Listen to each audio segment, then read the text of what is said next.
A deadly crash last weekend leaves one Cuba Rushford student dead and critically injures 2 others. We have the latest details and hear from those closest to the victims. Up the head, Barry Evans, the exclamation point. Basketball season officially tips off in the Reilly Center Monday with a men's and women's doubleheader. We are live in the Reilly Center getting you ready for the upcoming season.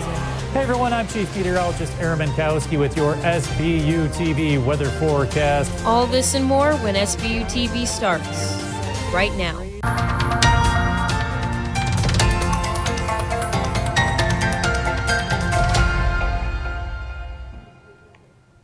Good morning, I'm Gannon Horning. Johnny Washington is live with us in the studio with our top story. Good morning, Gannon. Another loss in the community after the crash that killed 17-year-old Julia Horton roughly 1 week ago. Julia's loved ones described her as a person who gave her all to help others. Julia was a junior at Cuba Rushford Central School, who also attended the welding program at the Cattaraugus Allegheny Bosey Center at Belmont. She dreamed of dominating the male workforce, according to her obituary. This week, I looked into the details of the crash. It's the second deadly teen car crash reported in Cattaraugus County within the last couple of months. A young life gone. 17-year-old Julia Horton is dead in a crash that critically injured 2 others. A total of 7 were in the pickup truck at the time.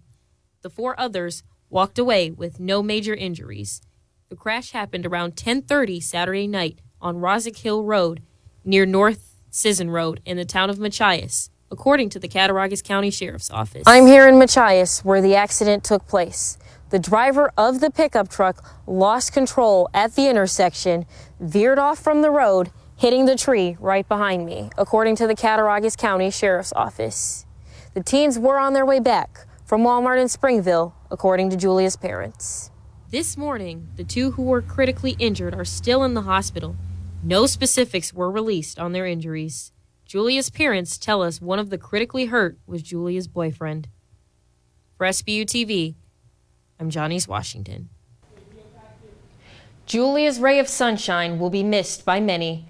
Funeral services for Julia will be this Saturday from 1 to 4 p.m. at Rinker Funeral Home in Cuba, New York. Election Day is just 4 days away. There will be 50 polling locations across Cattaraugus County, all open from 6 a.m. to 9 p.m. To find your polling location or view a sample ballot, visit Cattaraugus County website listed at the bottom of your screen. County residents who can't make out to the polls on November 8th, early in-person voting continues at GCC Olean campus today, tomorrow, and Sunday. And if you requested an absentee ballot, it must be mailed and postmarked by the 8th, or returned to a polling location by 9 p.m. on the 8th. All voting is important. Right now, the balance in Congress is as close as it could be. Democrats currently hold a narrow majority in both houses of Congress. Dr. Lambert also says the results of the year's midterm elections will dictate much of the legislation that gets passed at the federal level over the next 2 years. Now, a look at some of those key races county residents can vote in. Joe Pinion is the biggest challenger to incumbent Chuck Schumer for one of New York's United States Senator seats. Going into midterms, the Senate is split exactly 50-50 between Democrats and Republicans. Nick Langworthy and Max Delapia race to represent New York's 23rd Congressional District in the House of Representatives. Incumbent Joe Sempolinski decided not to run for re-election. And Lee Zeldin challenges incumbent Kathy Hochul for the office of governor. Hey everyone, I'm Chief Meteorologist Aaron Mentkowski with your SBU-TV weather forecast. Friday, partly cloudy skies with temperatures near 70 degrees. Some more cloud cover on Saturday with temperatures in the low to mid 70s. On Sunday, a few showers early in the day, then we'll clear out a little bit cooler with highs in the mid to upper 60s. And a reminder, as you head out the door this morning, daylight savings time comes to an end this weekend. At 2 a.m., Sunday U.S. clocks will turn back 1 hour and revert to standard time, shifting sunrise and sunset an hour earlier and ushering in 4+ months of darker winter evenings. This comes as lawmakers debate whether the long-standing tradition should be eliminated. The Senate approved the bipartisan Sunshine Protection Act in March, which would make daylight saving time permanent, but the bill has stalled in the House. The Bonnie's men's basketball team played their annual exhibition against Alfred University Wednesday. We're going to send it over to the Reilly Center, where Ryan Bolin is ready to bring you inside the scoop ahead of the imminent season. Thanks, Janice. I'm here courtside in the Reilly Center. A lot of memories have been made in these seats over the past few years. But as for this season, whole new year. Right now, you see Caitlin Parker for the women's basketball team getting some drills. Of some of the post players earlier this morning were getting some drills into ahead of the game on Monday. But on the men's side of things, they played host to Alfred on Wednesday night in an exhibition game. And with 12 new players on the team for the Bonnies, the Bonnie faithful are looking to show them all why the Reilly Center is regarded as one of the toughest places to play in college basketball. Everybody was telling me, wait till you play in the Reilly Center, and definitely felt the presence. It was amazing. It was an amazing atmosphere. Love playing, and I can't wait to get back in here on Monday. It was really exciting to play the first game in the Reilly Center, especially the crowd going and our team cheering us on, so it was a great experience. Thanks to Third and Luke. Felt that way after an exhibition game. Just wait until they experience game 1 of the season on Monday night. The Bonnies will welcome in St. Francis, PA, and tip off at 7 p.m. But before the men tip off at 7, the Bonnies women's basketball team will take on Bowling Green as they get set to open their new season Monday at 4:30. The Bonnies bring back the likes of Ayanna Lopes and Maddie Diskowski, among others, and have 6 new players added as well. The excitement for the season to begin is ramping up as we get closer and closer to tip-off. I'm feeling pumped. I mean, obviously, I'm a longtime fan of both teams, so I'm feeling really excited. Whether we're having a good year or a bad year, I rarely, if ever, miss a game. The Bonnies are looking to surprise a lot of people this season as they come in ranked last in the A10 preseason coaches poll. Expect to see Dan Geyer in the stands every step of the way. So, Janice, a lot of excitement as we get closer and closer to Monday. Again, a reminder, the women's team will tip off at 4:30, and then the men afterwards at 7. I expect all these stands to be full of Bonnie faithful as the anticipation just continues to rise. I'll be back in the show a little bit later, so stick around. Janice, as for now, back to you in the studio. Tuesday was the start of Movember. The month of November transforms to spread awareness of the mental health issues within the male community. It also focuses on the prostate health. Men typically grow out their mustaches during this month to symbolize that it's okay to not be okay. The mustache is a ribbon for men's health. If you're growing out your mustache, we're collecting images to share here on SBU TV. Send them to our Instagram at the handle listed on your screen. Takeoff. A member of the rap group Migos was shot and killed early Tuesday morning at a private party in Houston, Texas. 2 other people were also injured in the shooting. An unknown suspect allegedly shot and killed the 28-year-old over a game of dice. Takeoff, the quiet, low-key member of the group, was the nephew of fellow Migos member Quavo. And next on SBU TV, we take a look at the new esports team on St. Bonaventure, already making strides. And as we break this morning, a live look at downtown Olean on a nice and sunny morning, perfect for walking.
Jordan knows he shouldn't eat this entire bowl of nachos, but tonight he's earned that right. Because a few hours ago in the middle of happy hour, he recognized a sign. Not from the gods or a bolt of lightning, but from a double heart, a kissy face, and a fourth ha in ha ha ha. That's when Jordan knew he was buzzed. So when it was time to go, he got a ride home instead of driving. Be a legend like Jordan. Recognize your buzzed warning signs and get a ride home. Buzz driving is drunk driving. The Richter Center's renovation is now complete. The Richter Center's renovation is now complete. After nearly a week of the upper fitness area being closed, the new cardiovascular equipment is installed and ready to use. The new equipment includes a variety of new pieces, including Echelon bikes. You can head to the Richter Center to try out the brand new equipment today. As St. Bonaventure University continues to grow, welcoming some of the biggest classes it's seen in decades. To do the opportunities to compete here at the collegiate level, and starting this year, esports now included in the mix. Our Rich Williams sits down with Bona's newest team. Game victory royale! Oh my gosh! At the forefront of mainstream media today, esports. He's not managed to get the elimination and in the storm! A new kind of competition in our digital age. It's competitive gaming, playing in tournaments for large sums of money, or they're playing at the collegiate level, they're facing off against other schools and universities. And at St. Bonaventure, our very own new esports team, led by Coach Christian Greer. Having St. Bonaventure be nationally recognized as one of the top collegiate varsity esports programs in the country, and obviously that's going to take a while. Coach Greer gave me a chance to show off my skills in Fortnite, but as you can see, I got eliminated early. Now, like you just saw in my gameplay, I'm not very good at Fortnite, but these guys behind me are looking to prove themselves at a championship this weekend with the best in the country. And now that we actually made it to the championship, it's nice. This weekend, the esports team will send Braden Rieska and SBU-TV's very own Colton Kimball to the NACE Collegiate Championships in Fortnite duos. I've watched other streamers do, but I've never done something myself, so it was really exciting. And coming soon to the Reilly Center, a new esports arena for the team to practice in. They deserve it a lot, the students that are competing in NACE, and now they get to experience what it's like to compete in a real collegiate esports arena. With SBU-TV, I'm Rich Williams. Okay, so yeah. The State Street Apartments project is still set for completion in winter 2023. Over 2 months ago, construction to transform this vacant 64,000 square foot warehouse into affordable housing began. Tens of people attended the groundbreaking ceremony, along with public officials and representatives from the project's developer. The former Market Basket warehouse on East State Street in Olean will become a 46 apartment complex. SBU-TV will continue to bring you updates on the new State Street apartments as the project progresses. Cattaraugus County's flu infection rate remains one of the highest in the state this week. It sits near 12 cases per 100,000 residents. Cases remain steady since last week. Next door, Allegheny County has yet to report a case of the flu. This all according to data from the New York State Department of Health. Dr. David Schulman, a family practitioner with Olean Medical Group, says he sees most cases in kids. From testing, all the testing that's being done at our group, so far it's been mostly kids, pediatric, that have tested positive, and more than, like I said, more than previous seasons this time of year. Experts still fear a triple-demic of flu, COVID, and RSV looms. RSV cases also increased steadily in October. Next week, our own Nick Gallion sits down with Olean District Superintendent Dr. Janelle Morris. Why this affects her district's flu season decision-making. This week, Pfizer launched a study of a dual COVID flu vaccine. Thursday, Pfizer and its German partner BioNTech announced that the first participant has received a dose in phase 1 of the trial. The shot contains Pfizer's updated COVID booster and its investigational flu vaccine. The new booster targets the original COVID strain and 2 subvariants. Other vaccine makers are also studying combination vaccines. Moderna is also developing a vaccine targeting the flu, COVID, and RSV.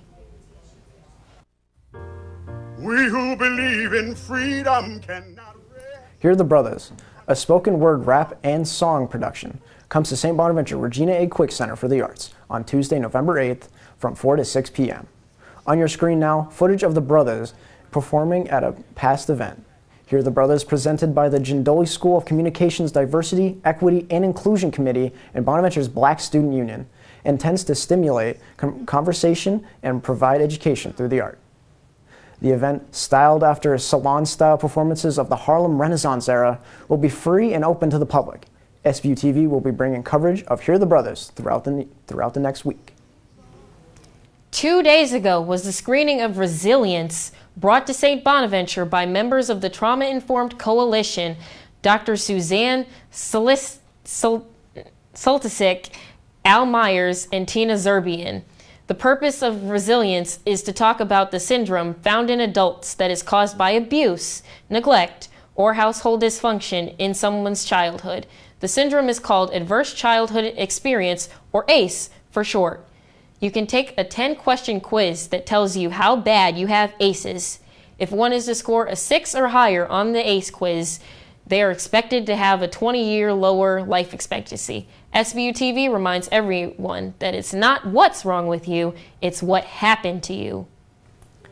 Coming up next, the Drop Pop Tour is back, diving into the latest pop culture news from around the world, including the latest on Ye West and the fallout from his controversial comments.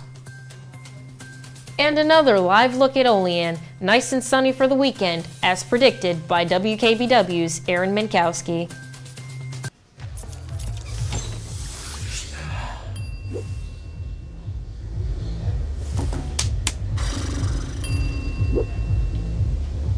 If you need to do something to feel okay to drive, you're not okay to drive. Don't drive buzzed.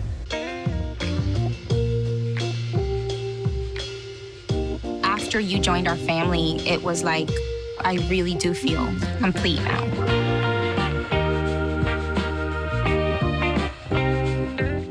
When I was in foster care, I never knew when I would have to move. So I always had my suitcase ready to go. Then one day, I was adopted. My new parents opened their hearts and home to me. My parents cook my favorite breakfast for me every morning. My parents take me on trips I never thought I would go on. They gave me a home and an even better reason to use that suitcase. My parents aren't perfect, but they're perfect for me. Look at that, it's so sad.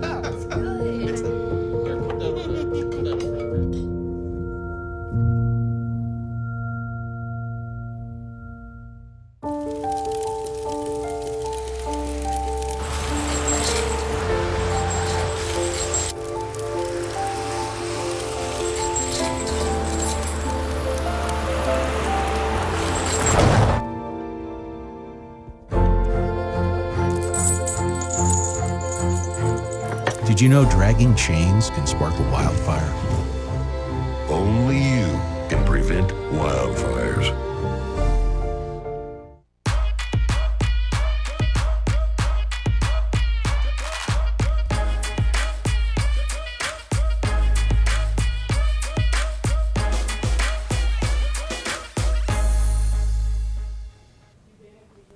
Russian military officials have discussed how and under what conditions Russia would use a tactical nuclear weapon in Ukraine. That's according to new intel described by multiple sources. This information from U.S. officials divided, as Army Kiley reports. We're concerned about any discussion by a modern nuclear power of the potential use for nuclear weapons. Some U.S. officials have heightened concern that Russia could use nuclear weapons in Ukraine. That's following an assessment from the National Intelligence Council. It suggests Russia's military leaders have been discussing what might prompt such a strike, according to multiple people who've read it. But the analysis is not raw intelligence or a high-confidence product. We've seen no indication that the Russian military is making any kind of preparations for this kind of use. Some officials believe the analysis takes conversations out of context. Others are more concerned.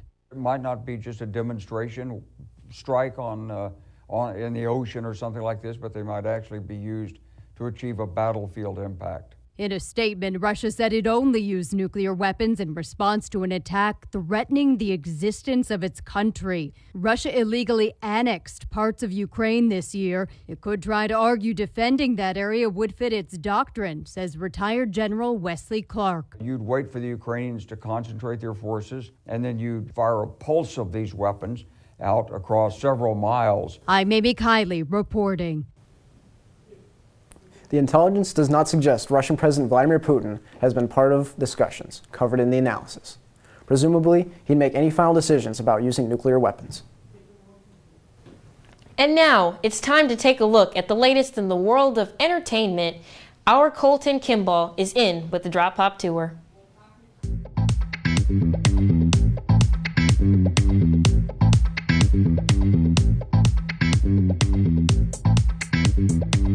Hello and welcome back to the Drop Pop Tour. My name is Colton Kimball and today I'll be your guide to the pop culture news of the week.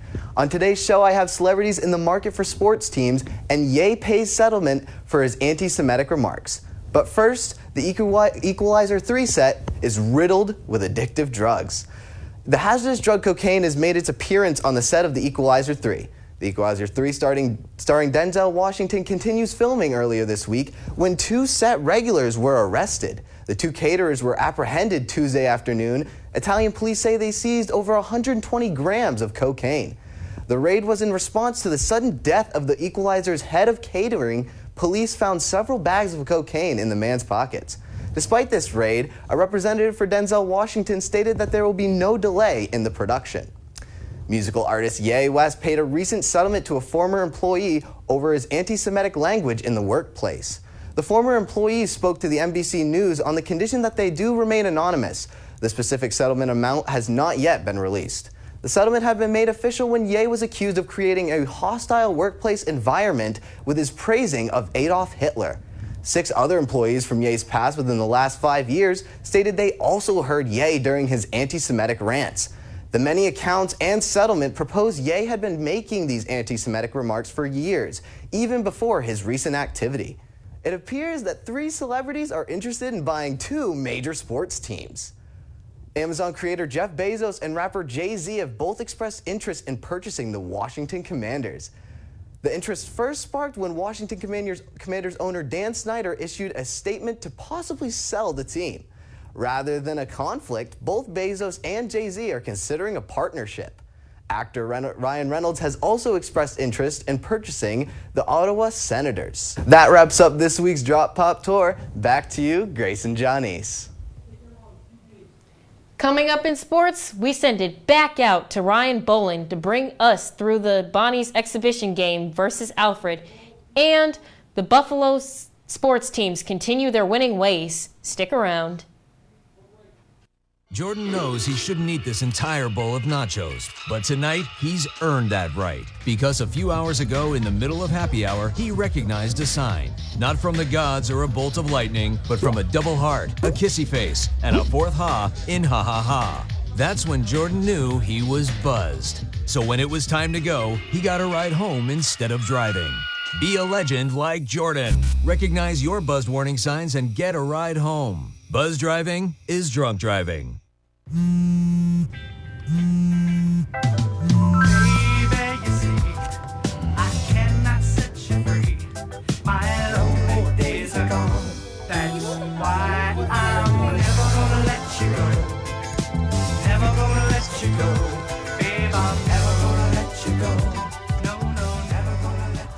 Here you go. Thank you. Thank you.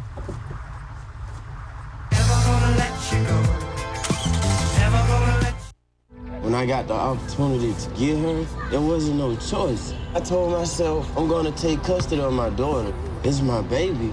That's what we're supposed to do as men. Take care of our home, build a foundation, you know what I'm saying? Love, our money, she's my purpose. I'm here to walk with her, hold her hand until she can walk alone. Ain't nothing like being a father in this world.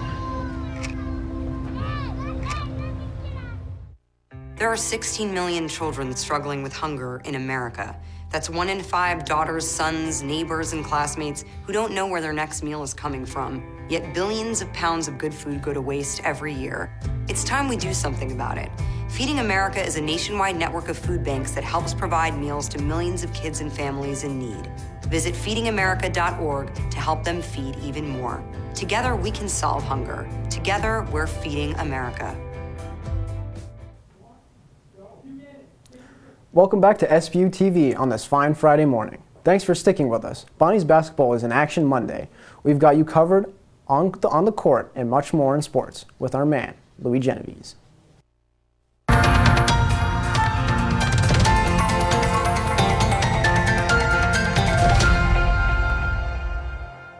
Hello everyone and welcome back to SBU TV Sports. I'm Louis Genovese. The talk around the campus of St. Bonaventure is the return of basketball. And Bonnie's fans got their first look at the men's basketball team Wednesday night. We are now going to go send it back over to the Reilly Center where Rylan Bullen is ready to bring us through the game. Thanks, Louis. These stands and the Reilly Center in general, they were loud, rowdy. It was popping. A lot of fans here in the section to get a new look at their new St. Bonaventure men's basketball team. Now let's take a look at what happened in the game. Things opened up with Jan Farrell knocking down this three-pointer from the wing to get the scoring started. And then Mike Schmidt, the son of Bonnie's head coach Mark Schmidt, had this left-handed scoop layup to get the Saxons on the board. The Bonnies, they shot just 39% in that first half and led by just 9 points at the break. But the opening 10 minutes of the second half is when the Bonnies came alive. The Bonnies end up going on a 15-2 run, led by Daryl Branks III and Barry Evans. The Bonnies maintained that 20-point lead until the finish, and they win this one over the Saxons 76-48. And here was head coach Mark Schmidt after the game on his key takeaway. We're taking baby steps in a long journey here. But I thought I'd give credit to Alfred. I think they're going to have a really good year this year. But I thought we did a much better job in the second half.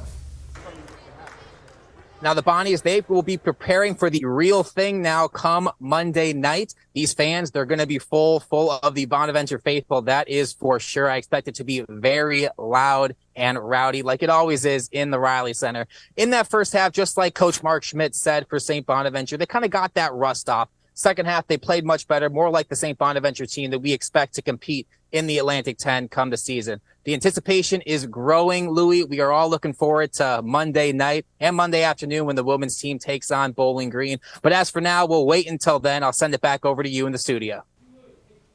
Thanks, Ryan. Stay right on topic with basketball season. Bonnie's Basketball Now is back for its second season. Commentary and analysis from games, exclusive player interviews. You won't want to miss any of it. Stay up to date on all things Bonnie's basketball by following us on Instagram at SBU-TV Sports. Now looking at the weekend ahead for Bonnie Sports, the men's and women's swim and dive teams continue their season at home against Cornell on Saturday, and the rugby team takes on SVU in their final away game of the season. Moving up to the professional level, both the Buffalo Bills and Buffalo Sabres had huge wins on primetime this week and look to keep the momentum going. The Bills improved to an AFC-leading 6-1 record after beating the Green Bay Packers 27-17 on Sunday Night Football. Meanwhile, the Sabres improved to a 7-3-0 record after completing a third-period comeback against the Pittsburgh Penguins on Wednesday night. The Bills prepare for their second divisional matchup, this time against the New York Jets, while the Sabres go on the road to face the Carolina Hurricanes and Tampa Bay Lightning. An exciting time to be a Buffalo sports fan with basketball season starting Monday. Make sure you follow our social media pages at SBU-TV Sports on Instagram and Twitter so you don't miss any content we are pushing. That's all for me. Back over to you, Janice and Gannon. Intramural sports for the winter season began this week. Our Anthony Da Silva mic'd up a student to show how passionate students can get when playing intramural sports. He's not ready for this, though. Yup, what'd I say? Let's go. Bonaventure students are extremely passionate when it comes to intramural sports, so I mic'd up Jack Gambardo to show how intense intramural sports can get. Dude, what? I'm scared of Eric, bro. Eric's in demon mode. Yeah, Eric, yeah! Eric, I'm coming for you, boy. It's all good. All right, we'll give you that one. Charity points. Look at Eric's goofy, bro. That's out. Yes, sir! Even with all this talk, intramural sports is just about playing the sport, having fun, sportsmanship, and winning. All right, hey, we tied it up. We're good. And there it is. Let's go. 1-0, winning the whole league. Good game. No, that was really good. You scared me right there. He's a beast. From SBU-TV, I'm Anthony De Silva. Nice. Other sports for the winter season are 3-on-3 basketball, 2-on-2 badminton, and volleyball.